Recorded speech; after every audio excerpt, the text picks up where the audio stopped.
I really think old Whitmer is going to have to look over her shoulder for the rest of her life.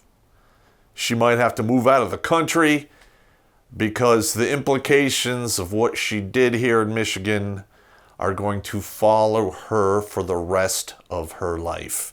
And she's not that old. She's got a long way to go. And I'm sure there's a lot of people out there who are just chomping at the bit for a little payback.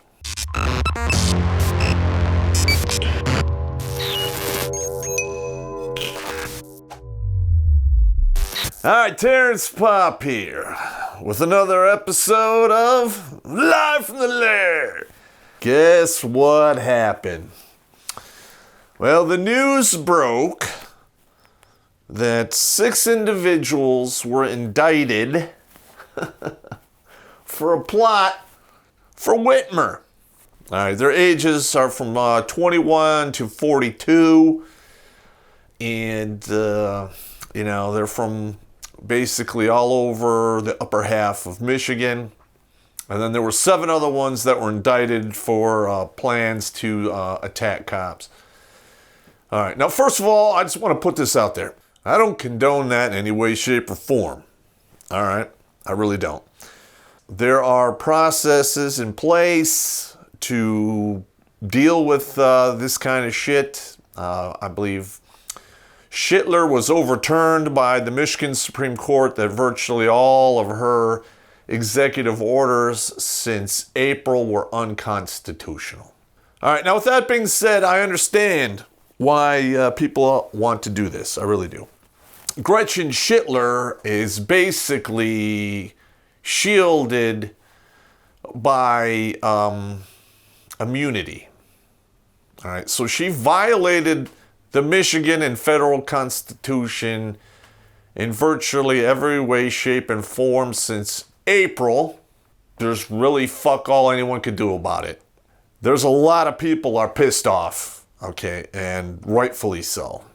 And in my personal opinion, I really think old Whitmer is going to have to look over her shoulder for the rest of her life. She might have to move out of the country because the implications of what she did here in Michigan are going to follow her for the rest of her life. And she's not that old. She's got a long way to go. And I'm sure there's a lot of people out there who are just chomping at the bit for a little payback. The war on the West is no longer about men or women. It's about the ideological subversion of Western minds by foreign actors cloaked in a public relations-friendly outfit called feminism. Join the fight against the destabilization of our very civilization by reading Surviving Fourth Wave Feminism. Learn some inconvenient truths by clicking on the link in the description, because every time you do, a pansexual non-binary socialist cries. With that being said, let's go over some more details, shall we? Like I said, her executive orders were overturned since April, so we have a lot of questions here.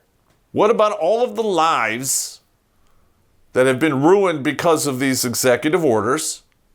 I'm sure there are thousands of them, if not hundreds of thousands of them. What about all of the dead, the older people who died in the rest homes after her executive order to move people with COVID in there? Okay, now I don't know what the thought process was involved in that, but anyone with any biology schooling, Biology 101, knows that the old and infirm are susceptible to disease. So you move people in there, they're going to die. It's just that easy. I really don't know what the thought process was in that. Oh, where's their justice? Oh, that's right. They're not going to get any because of qualified immunity. That whole concept needs to fucking go away, because that is the core problem of why everyone is pissed off, and rightfully so. Are all of these people going to get to sue for damages? All the people who lost their businesses, their lives were ruined, A lot of people getting put out in the street. The families of those other people who died in these rest homes, are they going to get to sue for damages? And who's going to pay that bill? Oh, that's right. Because of qualified immunity, the taxpayer. So the governor gets to make all these shitty-ass decisions. She is completely absolved from all guilt or any financial recompense. Now, she just went on the wire, and I just saw in the news that she's blaming all of this on Trump because of his hateful rhetoric. All right, now, excuse me, but President Trump is on the record no less than 47 times disavowing and basically distancing himself from all white supremacy and all of that right-wing craziness. Okay, but it's not good enough, is it? Okay, got it. Perhaps while she's pointing that finger at President Trump, she should pay attention to the three are pointing back at her because of all of this. Okay, now if you look in the dictionary under a tyrant, you will get a definition of someone who exercises their authority to do bad shit to people. And since what she basically proposed since April screwed over all of Michigan, that's pretty much the definition of tyrant. These are all facts. You can look this all up yourself. These individuals, from what I was able to gather from reading the complaint, they communicated with each other via encrypted methods. So what does that tell us? The government can basically decrypt all of that so-called encrypted shit for all future communications. If you're going to do said things, probably shouldn't do that since you got busted. They're charged with doing an extensive recon of the governor's vacay home up north. It's vacation home for those of you who don't know what that is. Apparently that's illegal, so they're getting hammered with that.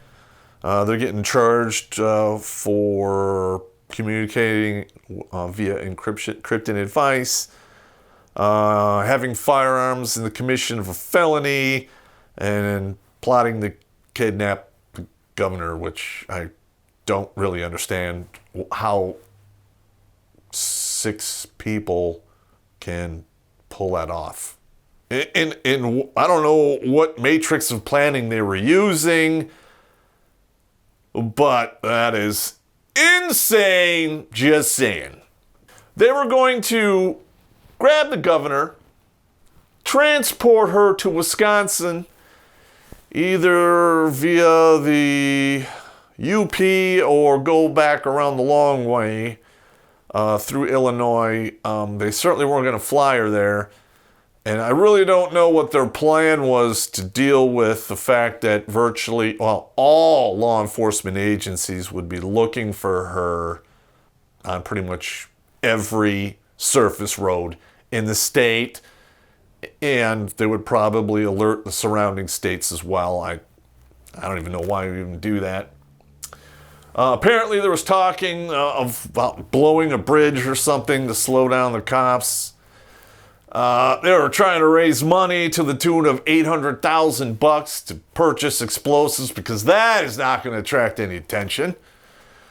One of the guys was attempting to raise like a 200-man army. Like, that's a lot of people if you're going to plan something so bold as this to involve in your crazy-ass plans.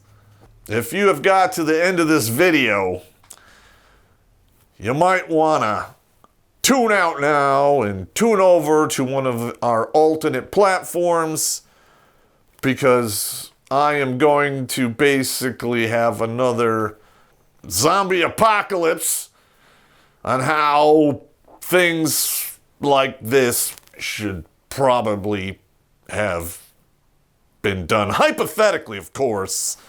Because my evil genius mind, as soon as I saw this, was like, holy Jesus. I don't know what these guys think it is. Whoa, man. All right. I will see you there.